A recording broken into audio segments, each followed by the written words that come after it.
Welcome back, students. So in this chapter we will see that what are cancer cells and how they are different from the normal cells, how they originated, how can we prevent cancer. So the cancer, actually, it is how to define it. This is the uncontrolled cell proliferation and survival. So this term means the crab in the Latin, and it was coined by Hippocrates in the 5th century BC. So it was to describe diseases in which tissues grow and spread unrestrained throughout the body. So the death is a eventual result of the cancer. So cancers, they can originate almost in any organ, but keep one thing in mind as far as this slide is concerned, that the organs that have a tendency to divide, for example, the epithelial cells in our body or the blood cells in our body, they are the cells which are the cells that keep dividing again and again till throughout our life. So these cells will have more potential to develop cancer than the others who are not dividing at that pace. So depending on the cell type, they can be grouped into several different categories. Here you see that how cancer is arising. The cancer is arising through successive mutations in a clone of proliferating cells. Here you see the normal cell, it is dividing into two cells. Here is the first mutation, and this cell, when this cell is dividing into two different cells, and it is again getting a second mutation. And here I told you that if a cell is having a mutation, and it has more tendency to get another mutation as compared to this cell, right? So when they get second mutation, they will have more tendency to get another mutation, and this mutation will have more tendency to get another mutation. So that's why this first mutation is very important. If there is a first mutation, there will be a second. If there is a second, there will be a third, and if there is a third, there will be a fourth one. So that's why the malignant cells, it is it is formed, it is resulted because of the accumulation of at least 4 mutations. So at least 3 to 4 mutations are needed for the cell to become malignant. Malignant cell means that it can divide for unlimited period of time. That the malignant cell, this is the cancerous cell. Okay, so how they are initiated? There is a mutation, and then the cell is proliferated, and after that mutation it becomes proliferated in different cells, and the tumor is going to progress from the normal cells into the mutated cell, and then the mutated cell becomes the metastatic cells. So these are the main stages of the cancer development. Here you see the normal growth of the cells. They are very ordered, they are very precise, they have proper shape, and here you see the underlying tissue is here, and here the tumor growth is like that. It is abruptive, and it is it is huge mass of the cells. So that is also confirmed through the images. Whenever we have a diagnosis, we can also confirm the cancer through images. We can confirm it through the different tests. Alright, and here you see the tumor growth will be very significant in the epithelial region. As I told you that the epithelial regions they are more prone to develop cancers as compared to the other cells. So here you see the radiations, chemicals, infectious agents, hereditary, all of them, they cause mutations in the DNA. And when there is a mutations in the DNA, as I told you in the previous slides, then there is a problem of stability in the chromosomes, and this instability will lead to the cancer. Here you see that this is the hereditary defects of the DNA repair mechanism. Our DNA repair, every day we have 25 to 30 mutations in our body, in the human body, but those mutations, those are repaired by our DNA repair mechanism. But once there is a problem in the DNA repair mechanism, then there is no way back. So here you can see this is a child with xeroderma pigmentosa. So because of the exposure to the daylight, it is dangerous for the people with xeroderma pigmentosum. They cannot bear sunlight, right? Because even the sun has some portion of the UV light, and that UV light is very dangerous for these people. So that's why they have to go out like that in a proper suit that can prevent them to expose the UV. Okay, oncogenes. What are the oncogenes? These are the genes whose products can trigger the development of a cancer. So the oncogenes, they are introduced into the cells by the cancer-causing viruses. Sometimes there are more than 200 in numbers in our body. So similarly, the oncogenes code for the proteins that stimulate excessive cell proliferation. This excessive cell proliferation, it is caused by the genes, and they promote the cell survival by inhibiting the apoptosis. As I told you that during the apoptosis, the bad cells will commit suicide so that they cannot harm their organism. But in cancer, apoptosis is not going to occur, and if the apoptosis is not going to occur, it means the bad cells will survive, and they will keep surviving and keep accumulating the mutations that will lead to the cancer. So there are some proto-oncogenes. They are converted into oncogenes by several distinct mechanisms. We will see what are those mechanisms. Then there are some tumor suppressor genes like the p53 gene. The tumor suppressor gene is the most frequently mutated gene in the human cancers. What is the function of p53 gene? It is the guardian of the genome. Whenever there is a tumor, it is going to suppress the tumor. So it is a kind of guard. For example, there is a cell and it has shown tumor-like symptoms that the cell is dividing indefinitely. So this cell will be activated through the tumor. This will be activated. So once these guards are inactivated, so there will be no stoppage to the tumors. Very simple. So these are the tumor suppressor genes. Similarly, the retinoblastoma, it is also involved in the eye cancer, and it is developed in the young children who have a family history of the disease. So it was also a tumor suppressor gene. So once the guards are infected, once the police is compromised, and how they can control the criminals. So the tumor cells are like criminal cells, and the tumor suppressor genes are like the policemen. And when there is a problem with the policemen, the criminals cannot be captured. So this is the best example I can put forward here. Some cancers also they run in the family, such as the retinoblastoma. Here you see the pedigree, the carrier. Some of the people will be carrier and some will not be carrier, and the chromosome 13 in the normal cells of the persons with predisposition to the retinoblastoma here. Okay, so when these people they got married, and there are these types of non-disjunction loss, then non-disjunction replication, mitotic recombination, gene conversion, deletion, point mutations. All these may lead to this cancer, eye cancer. Okay, so they may run in the family as well. Yes, and some viruses may cause cancers.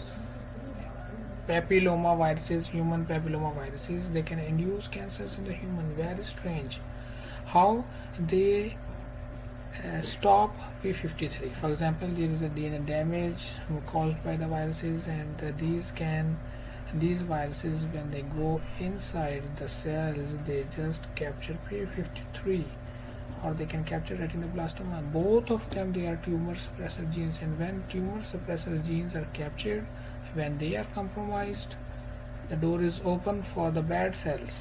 So the door is open for the criminal cells, and the door is open for the tumor cells, and they can go on and cause the cancers in the humans, right? So these are some of the factors these are the examples of the oncogenes grouped by the protein functions. You can study these genes. These are the genes responsible for causing. This is a table. Okay, and these examples are given by the oncogenes. Oncogenes are the cancer genes. They are grouped here by the protein functions over here. And for example, here we have MYC genes, and this MYC gene, this is the transcription factors, and oncogene revision is the translocation, and the disease it causes the Burkitt lymphoma. Right. Similarly here, TRK, we have the nerve growth factor receptors. The DNA rearrangement can lead it to the thyroid disease. So these are some of the factors and some of the protein functions that are destroyed by the oncogenes. These are the chemicals that they can cause cancer in humans, like the tobacco smoke, arsenic, coal, alcohol, aflatoxin, diesel exhaust, asbestos, vinyl chloride, formaldehyde. These are some of the chemicals that can cause lots of problems, and they are the known source of cancers. Here you see the UV, how UV causes cancers. The UV is present in the sunlight to some extent, and here is the skin. We have epidermis, and we have dermis, and UVA, and then we have UVB. They can cross the epidermis. UVA can cross the epidermis, and even the dermis, it can patch the subcut layer. Okay, so most of the skin cancers are caused by the sun's UVA and UVB ultraviolet rays. So these ultraviolet rays, they can cause dark patches, wrinkles, and loose skin, and DNA damage, and sunburns, and eye problems. So many things they can cause, because they will stop the cells through the UV. They can cause thymine dimers to form. So when the thymine dimers are formed, the cells are unable to perform their functions in a normal way. So here is the melanocyte, the cells that are responsible for the production of skin color. So ultraviolet radiations, they are going to damage these cells, and if UV rays exceed what can be blocked by by the level of melanin. So increased melanin, it is a kind of protection from the skin cancer. So it means the black people who have lots of melanin pigment in their bodies, they are more safe than the white people, because they have less melanin. So this is a fact. This is a scientific fact that the black people will have less skin cancers in the world when compared with the white people. So what are different 6 superpowers? Here we will see the 6 superpowers about the cancer cells and the normal cells. The first superpower is that the normal cells, they will wait for a go signal before divide, but cancer cells, they don't bother waiting. They just produce their own signal, and boom, they go and continue dividing. So second part is about the neighboring cells will produce a stop signal for the cancer, for the normal cells, but the cancer cells, they will override these signals and continue dividing and dividing and dividing. The third cell will be the normal cells. They have a proper reaction to the stress, and they can go for the apoptosis, but the cancer cells sneak past these self-destruct signals and continue to divide. So they can accumulate more and more mutations. When some of the accumulations are accumulated, then the cancer is sure. The fourth thing is the food supply. The cancer cells make sure that they keep dividing by stimulating the growth factor of the new blood vessels, the formation of the angiogenesis, to keep their nutrient supply, because if the vessels are there, the blood will be there. If the blood is there, food will be there. And the fifth point is immortality. One of the key superpowers is the cancer cells, they are immortal, while the normal cells, they are not immortal. So also the Hayflick limit our cell can divide 50 times only, and after that our cells are unable to divide. But the cancer cells, they can divide for indefinite period. They can divide for hundreds of years if they are given the food and the space. So, and the sixth superpower is about the metastasis. Metastasis means the spread of the cancer from the origin to the other locations of the body parts, right? And 90% of the cancer deaths are due to metastasis, because if there is a cancer in the lungs, that cancer can spread towards the liver, towards the kidneys, towards the blood, and so on. So that's why the most of the cancers deaths, they are because of the metastasis. And here are some of the properties, some of the features that self-sufficiency in growth signals, the insensitivity to the anti-growth signals, tissue invasion and metastasis. These are the features of the cancers, right? Sustained angiogenesis, limitless replicative potential, evading apoptosis. These are some of the factors that are responsible for the progression of the cancer in the organisms. So these are the key factors: the acquired capability, self-sufficiency in the growth signal, insensitive to the anti-growth signals.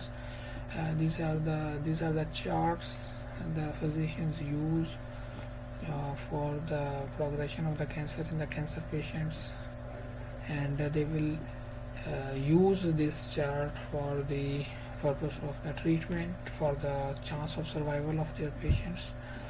And sometimes there are changes that produce genomic and karyotype instability. So these are the defects in the DNA replication machinery, and these are the defects in the chromosomal aberrations, and these are the defects in the fidelity of the chromosomes that will lead to the bad shape of the chromosomes. So bad shape of the chromosomes here, this is karyotyping. Karyotyping means the study of chromosomes through looking at their structure. This is the normal cells, how they look like. We have 23 pairs of chromosomes, and they look like this type of shapes, right? 1, 2, 3, 4, 5, 6, 7, 8, and up to 23. But in cancer, they look different because of their extreme functions. Okay, so because of their rearrangements, their shape will be different. So this is also one of the tests, the confirmatory test of the cancers. Then we will see at the cancer cells, their chromosomes will look like this, and they will be different from the normal cells. And some of the changes that produce potential for immortality is that the normal cells, they do not grow well in culture, the normal human cells, but the cancer cells, they do have capability of growing inside the lab on the petri dish. The normal cells will not grow here, but the cancer cells will grow properly. So this is also a confirmatory test. And again, the restoration of the telomerase activity. It means that the telomerase is there. There will be no shortening of the telomeres, and when there is no shortening of the telomeres, it means the cell keep dividing and dividing again and again and again for unlimited times. So metastasis, as I told you, that formation of the new blood vessels, and these blood vessels make sure that the force should reach each and every part of the cancer cells, and when there are tumor cells, they can travel from one part to the other. Then the danger is there. Then the person can die within weeks to days. This is a mechanism by the regular screening and detecting for the cancers, and there is a TNM staging and grading of the tumors. So G1, grade 2, grade 3, grade 4s, and they can be diagnosed through images and with different tests. So how to prevent and what is the treatment? You need to be lucky, because there are so many mutations going on in our body on daily basis, right? And the cancer treatment is involved the surgery, chemical surgery, radiation surgery, and then the allopathic medicines are given, but still the molecular targeting drugs are given. But each and every treatment has problems. So many side effects we have seen for the cancer patients. So that's why the anti-angiogenic agents, they can also be given, molecular targets can also be given, but still there are things to do to properly treat the patient. So thank you very much for your